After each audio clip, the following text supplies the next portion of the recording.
ഈ ആഴ്ചയിലെ വോട്ടിംഗ് നാളെ രാത്രി 12 മണിക്ക് അവസാനിക്കുന്നതായിരിക്കും. മത്സരാർത്ഥികൾക്ക് ബുധനാഴ്ച വൈകുന്നേരം 6 മണി വരെ ലഭിച്ച വോട്ടിന്റെ റിസൾട്ടാണ് ഈ ഒരു വീഡിയോയിലൂടെ പുറത്തുവിടുന്നത്. വീഡിയോ ഇഷ്ടപ്പെട്ടാൽ ഒന്ന് ലൈക്ക് ചെയ്യുക. 6 മണി വരെയുള്ള റിസൾട്ട് നോക്കുമ്പോൾ ഒന്നാം സ്ഥാനത്തേക്ക് ഷാനവാസിനെ പിന്തള്ളിക്കൊണ്ട് ഇപ്പോൾ നൂറ കയറി വന്നിട്ടുണ്ട്. 63,589 വോട്ടുകൾ നൂറയ്ക്ക് നേടാൻ കഴിഞ്ഞു. രണ്ടാം സ്ഥാനത്താണ് ഇപ്പോൾ നിലവിൽ ഷാനവാസ്. 62,012 വോട്ടുകൾ ഷാനവാസിന് നേടാൻ കഴിഞ്ഞു. മൂന്നാം സ്ഥാനത്തേക്ക് ആര്യനെ പിന്തള്ളിക്കൊണ്ട് ലക്ഷ്മി കയറി വന്നിട്ടുണ്ട്. 29,917 വോട്ടുകളാണ് ലക്ഷ്മിക്ക് നേടാൻ കഴിഞ്ഞത്. ഇപ്പോൾ നിലവിൽ 4ാം സ്ഥാനത്താണ് ആര്യൻ കദൂര്യ. 29,728 വോട്ടുകളാണ് ആര്യന് നേടാൻ കഴിഞ്ഞത്. 5ാം സ്ഥാനത്തേക്ക് ഇപ്പോൾ കയറി വന്നിരിക്കുകയാണ് അക്ബർ ഖാൻ. 29,450 വോട്ടുകളോടെ 5ാം സ്ഥാനത്ത് നിൽക്കുകയാണ് അക്ബർ. നിലവിലെ ഏറ്റവും അവസാന സ്ഥാനത്തേക്ക് പോയിരിക്കുകയാണ് നെവിൻ.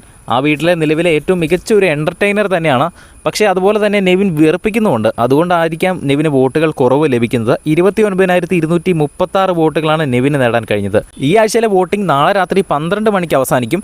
വോട്ടിംഗ് അവസാനിച്ച് കഴിയുമ്പോൾ കൃത്യമായി ഫൈനൽ വോട്ട് റിസൾട്ട് പോസ്റ്റ് ചെയ്യുന്നതായിരിക്കും. ലൈവിൽ ഇന്നത്തെ അനുമോളുടെ പെർഫോമൻസ് കണ്ട് അവിടെ വീട്ടുകാരെല്ലാവരും തന്നെ ഞെട്ടിയിരിക്കുകയാണ്. അവിടെ ഇന്ന് ഓരോ മൂലയ്ക്കിരുന്ന് ഓരോരുത്തർ പറയുകയാണ്, എന്നാലും അനുമോൾ എങ്ങനെയായിരിക്കും ഇത്രയും നേടിയത്? അനുമോൾ ഉറപ്പായിട്ടും അക്ബറിൻ്റെ പാവകൾ കട്ടിട്ടുണ്ട്, അതല്ലാതെ അനുമോൾക്ക് ഇത്രയും നേടാൻ കഴിയില്ല എന്ന് പല സ്ഥലങ്ങളിൽ ഇരുന്നായിട്ട് പല ആൾക്കാർ ചർച്ച ചെയ്യുകയാണ്. ഷാനവാസിന് ആദ്യം ഒരു സംശയമുള്ളവർ പറഞ്ഞു, പക്ഷേ അനുമോൾ എടുത്തിട്ടില്ല എന്നതിനാണ് ഞാനിപ്പോഴും വിശ്വസിക്കുന്നത് എന്ന് ഷാനവാസ് പറയുന്നുണ്ട്.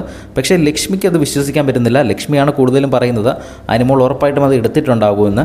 ആര്യൻ പുറത്തു നിന്ന് പറയുന്നുണ്ട്, എൻ്റെ ജീവിതത്തിൽ ഞാൻ കണ്ടിട്ടുള്ള ഏറ്റവും വലിയ ചെറ്റത്തരമാണ് അനുമോൾക്ക് ഈ റൗണ്ടിൽ 120 പോയിന്റ് കിട്ടിയതെന്ന്. അനുമോൾ കട്ടെടുത്തു എന്ന് വിചാരിച്ചുകൊണ്ടാണ് അങ്ങനെ പറയുന്നത്. പക്ഷേ അനുമോൾ ഫെയർ ആയിട്ട് തന്നെയാണ് കളിച്ചത്. ഏതായാലും ലൈവിലെ ടാസ്കുകളൊക്കെ അവസാനിച്ചിട്ടുണ്ട്. ബിഗ് ബോസിൻ്റെ കൂടുതൽ അപ്ഡേറ്റുകൾക്കായിട്ടും വോട്ടിംഗ് റിസൾട്ടിനായിട്ടും ചാനൽ ഒന്ന് സബ്സ്ക്രൈബ് ചെയ്യുക.